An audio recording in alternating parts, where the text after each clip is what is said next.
Hello mga kapistolero, good morning. As I have promised, paglalaruan natin ngayon to. Ito yung cheap na body armor na nabili ko sa Lazada, no? Tapos ngayong umaga, nandito tayo sa Armscore at paglalaruan natin. Tignan natin kung anong caliber ang tatagos dito. Kayo, anong hula nyo? Pero may skip na natin ng 22 kasi wala sa amin nagdala ng 22. So mag-start agad tayo sa 9mm. Tapos sa 45, tapos sa shotgun slug. Tapos, alam niyo na.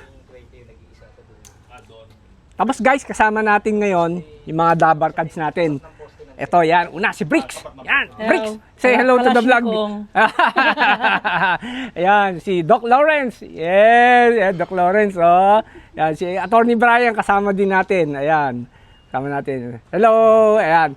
At si Kong, halika rito, dali. Yan, oh, yan. Hello. Ayan, say hello. Hello. Ayan. O, abangan nyo kami, guys. Paglalaruan natin to, ha. Andito rin pala si Charles, kaso may binili. Okay, unahin natin na ngayon yung 5.56. Mataas na kalibre agad. Ito si Charles, yan. At Charles, pakita natin yung bala. Alright, there you go. Okay, 5.56, tapos yan, babarilin yung cheap na body armor. Okay, Charles, do the honor. Alright, man, I think this is gonna go through, pero sige, let's give it a try. Sige, go! Alright, thank you for the rifle. Sige. Okay. Perfect shot. Thank you. Sorry. Anisha, short throw. Oo. Baka mag...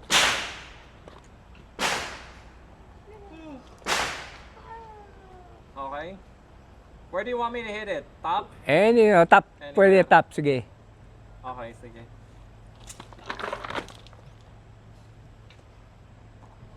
Top part. Man, my glasses are fogging up. Okay. Okay, I'll hit it. Fire, one. Okay. Wow! Nawala!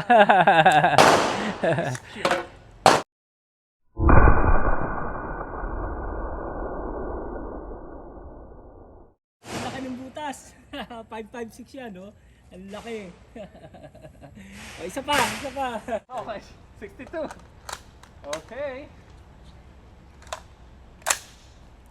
Pagtabihin mo sila, Charles, ha?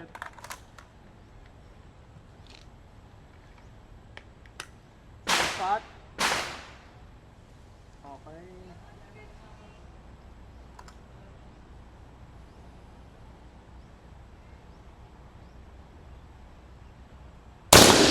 Wow!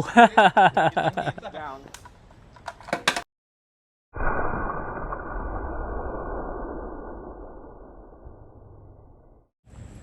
Dalawa, butas. Kasi yan eh. Wow. Ano yan? 3, ano yan? Okay, ngayon naman, 9mm full metal jacket. Nauna na yung dalawang 5.56 kaya may dalawang butas na doon. So, full metal jacket ng Armscore ang gagamitin natin. Okay. Firing!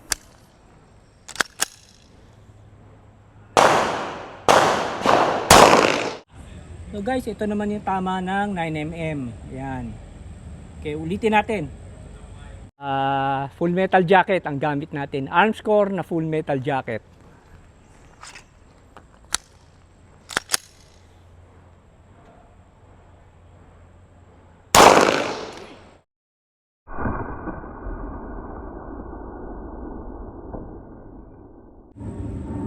Mukhang di siya tumagos pero sa gilid tumama, oh. Ayan, oh. Okay, confirm to. 9mm, hindi siya tinatablan. 5.56, okay. Full metal. So, hindi tumagos. Pwede siya sa 9mm. So, subukan natin yung plate na yun. Migil na yung plate na yun. Model 3A. Subukan natin mo 45 full metal jacket. Full metal jacket. FNP na pistol.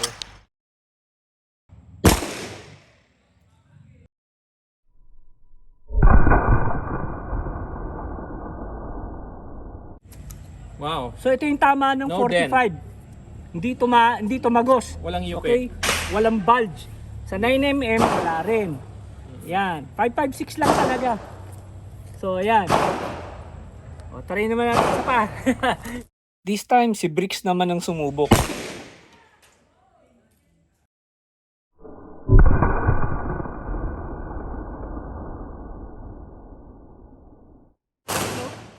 .45 full metal jacket, yung tinira ni Bricks. Hindi pa rin tumagos. This time, si Charles naman ang tumira gamit ang shotgun slugs.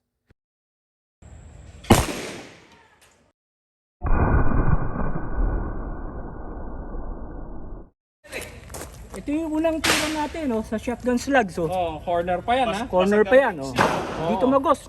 Pero basag ang ribs mo. Basag ang ribs. Internal bleeding. Isa pa.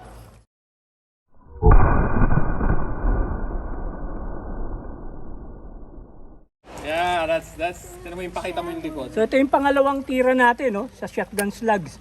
Wala pa rin, no penetration, zero penetration. Baumbok lang nga siya. So para kang sinipa ng 10 kabayo niyan. Internal bleeding. Internal bleeding, yan. Equipment, man. Ito mga kapistolero, summarize na natin So ito ang tama ng shotgun slugs. Ito naman ang tama ng 9mm. Yan. Shotgun slugs pa rin ito. Yung sa 45. 45 din ito. Mga basyo ba kukunin? Tapos ito 5.56. So balik rin natin. Bulge dun sa shotgun slugs. Ang tumagos lang is 5.56.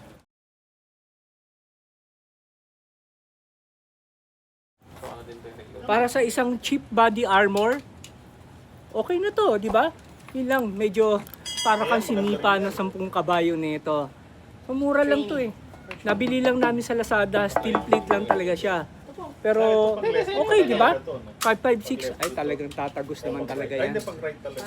Okay, hanggang sa muli mga kapistolero. Kasama natin si Charles, Hey, guys. ayan, si Doc Lawrence, si Bricks. Ayan, sige, bye-bye, hanggang sa muli. Ay, si Kong. Ay.